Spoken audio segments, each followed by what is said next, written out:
ta thấy mình, thấy người ta tốt đó, mình mừng, chúc mừng, tưởng là mình tốt, nhưng mà thật ra trong thâm tâm nó khác. Nhưng mà khi mà chúng ta sống trong ánh sáng á, là mình biết mình biết mình tốt, mình biết mình xấu, mình biết mình như thế nào. Mình biết để làm gì? Mình biết để lời Chúa soi sáng mình thay đổi, chứ không phải biết là để đó. Mình biết mình xấu thì mình phải bỏ đi, mình phải thay đổi. Cho nên á, chúng ta là những người con của sự sáng, tức là sống trong ánh sáng. Chúng ta tìm những cái sai, những cái trật, chúng ta tìm cách bỏ đi. Bởi vì con người chúng ta là một cái tiến trình, một cái trải nghiệm sự thánh khiết. Cho nên hôm nay phải tốt hơn ngày hôm qua, chứ không thể hôm nay phải xấu hơn ngày hôm qua được. Cho nên hôm nay phải tốt hơn, ngày mai phải tốt hơn ngày hôm nay. Như vậy tiến trình của chúng ta phải đi lên, phải mỗi ngày bỏ cái xấu của mình. Ví dụ hôm nay mình thấy mình còn cái tính ích kỷ, thì mình biết mình có cái tính ích kỷ rồi thì xin Chúa giúp đỡ. Con biết là con không thể nào mà bỏ cái tính ích kỷ của con được. Bây giờ xin Chúa giúp cho con, để con bỏ đi. Thì mình cầu nguyện vậy thì Chúa nhận lời và chúng ta quyết tâm bỏ đi. Cái đó mình biết để mình ví dụ như giờ mình sống trong ánh sáng cũng có nghĩa như thế này. Mình không biết cái mặt của mình như thế nào, nhưng mình nhìn vào gương mình thấy sáng nay mình xuống bếp xuống bếp mà mình cầm cái gì đó nó dính lọ, mình con kiến hay con gì nó bò mà gãi ha, thì nó dính ở đây. Thế giờ mình soi cái gương thử cái mặt mình nó có đẹp trai không á, cái mặt mình có sạch sẽ không, mình thấy cái vết nhơ tại đây. Nhờ cái gương, nhờ ánh sáng mình biết cái mặt của mình. Như vậy thì mình có thái độ nào? Mình phải lau cái sạch. Chứ không thể nào mình biết cái mặt mình nó dơ rồi mình nói thôi kệ nó. Đâu phải như vậy đâu. Cho nên Chúa cho mình biết để mình tẩy rửa, để mình sạch, để mình thay đổi. Cho nên đó, mình phải biết mình là một con người ở trong sự sáng. Rồi, con của ban ngày. Con của ban ngày là gì? Con của ban ngày có nghĩa là một con người được Chúa cai trị. Được Chúa cai trị. Không phải là cái bản chất xấu của mình cai trị, không phải là cái con người của mình cai trị, nhưng mà Chúa cai trị, Đức Thánh Linh cai trị trong chúng ta. Anh em biết trong cái bài Sống Gói Thánh Kinh ngày hôm nay, cái năm 2019 này, cái đề tài chung đó là hiệp một trong Chúa. Đề tài chung của cái năm này là hiệp một trong Chúa.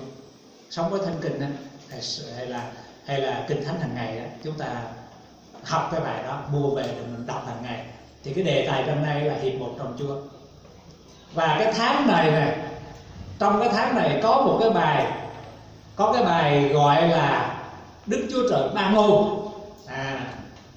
Có người trên Đà Lạt hỏi tôi chứ tại sao Đức Chúa Trời Ba Ngôi? Chi cho nó phiền vậy? Đức Chúa Trời một cho rồi ba làm gì nữa đó? Họ nói như vậy. Tôi nói ba ngôi mà hiệp một. Tôi giải thích tại sao phải có ba ngôi.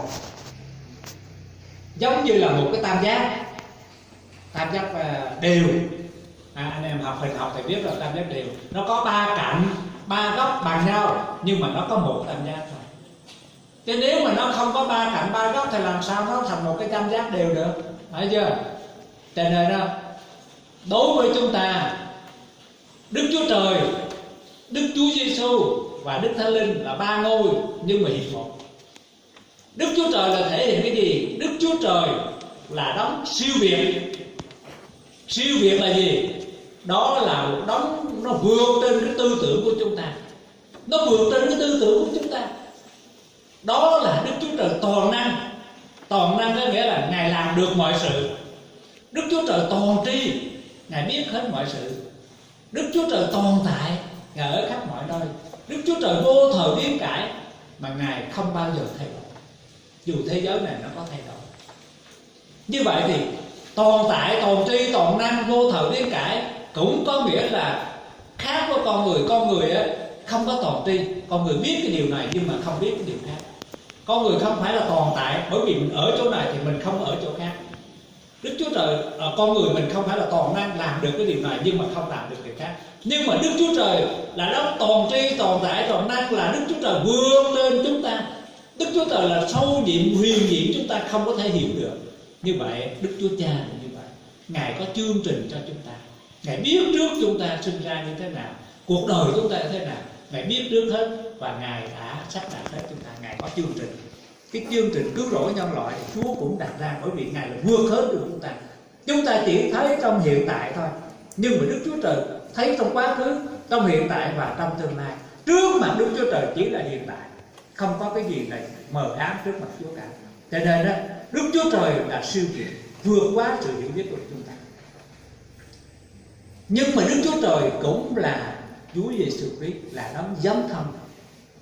Ngài Đức Chúa Trời đến với chúng ta, gần gũi chúng ta để chịu chết đền tội chúng ta, để cứu chuộc mạng sống chúng ta, để mà cứu rỗi cái linh hồn chúng ta, để cho chúng ta một cái đời sống gương mẫu, để chúng ta sống mà chúng ta tin Chúa, để chúng ta được sự sống đời đời. Đó là Đức Chúa Trời ở cùng chúng ta. Đó là cái đề tài của Giáng sinh năm nay, Đức Chúa Trời ở cùng chúng ta. Nhưng mà Đức Chúa Trời cũng là Đức Thánh Linh. Đó là đấng nội tại ở trong chúng ta, ở trong lòng chúng ta. Chúa Thánh Linh ở trong chúng ta để làm gì? Để tái sinh cuộc đời chúng ta, để xưng nghĩa cuộc đời chúng ta, để làm cho cuộc đời chúng ta nên thánh, để rồi mỗi ngày chúng ta chống Chúa nhiều hơn. Cho nên đó, Đức Thánh Linh ở trong, hoặc là Đức Chúa Trời nội tại. Đức Chúa Trời ở trên, ở với và ở trong chúng ta. Cho nên chúng ta mới có là Đức Chúa Trời ba ngôi. Đức Chúa Trời ba ngôi là như vậy. Cho nên chúng ta nói rằng con của ban ngày có nghĩa là Chúa cai trị. Mỗi chúng ta, cái hình xác bên ngoài là một con người, nhưng mà Chúa cai trị bên trong. Làm cái gì cũng Chúa hướng dẫn, làm cái gì cũng Chúa giúp đỡ chúng ta. Cho nên Đức Thánh Linh là đấng nội tại ở trong đời sống chúng ta để cai trị. Đó là cái giáo lý Đức Chúa Trời ba ngôi. Như vậy thì mình biết mình là ai. Chúng ta là con của sự sáng, sống trong ánh sáng. Chúng ta con của ban ngày, Chúa cai trị để chúng ta làm những việc này. Thứ nhất là kính nhường nhau, thứ hai là yêu thương nhau, và thứ ba là khuyên bảo nhau. Kính nhường nhau là gì? Kính nhường nhau có nghĩa là luôn luôn tôn trọng người khác, luôn luôn tôn trọng người khác. Chúng ta xét lại cái nhân cách của mình. Chúng ta phải sống một cuộc đời tiết độ, không buông thả. Chúng ta có kỷ luật, chúng ta không say sưa. Ở đây Chúa nói là say á, ở đây là nói về cái say á. Say chỗ này không phải chỉ say rượu đâu. Tín đồ Tin Lành thì không có say rượu, bởi vì đâu uống rượu mà say. Nhưng mà có nhiều khi chúng ta say cái vấn đề khác. Say tiền này, không có tiền là không được. Say tình này, yêu người này là còn yêu người khác nữa. Say tình. Rồi chúng ta say đắm những cái gì mà Kinh Thánh không cho phép. Như vậy thì ở đây á, nói rằng chớ say, chớ ngủ rồi chớ say, phải tỉnh thức. Chúa nói chúng ta cái là chúng ta phải tôn trọng người khác, phải coi chính bản thân của mình, coi người khác như tôn trọng hơn mình, chú trọng đến lợi lộc của người khác hơn là cái quyền lợi của mình. Đó là cái điều mà kính nhường nhau. Rồi thương yêu nhau là sao?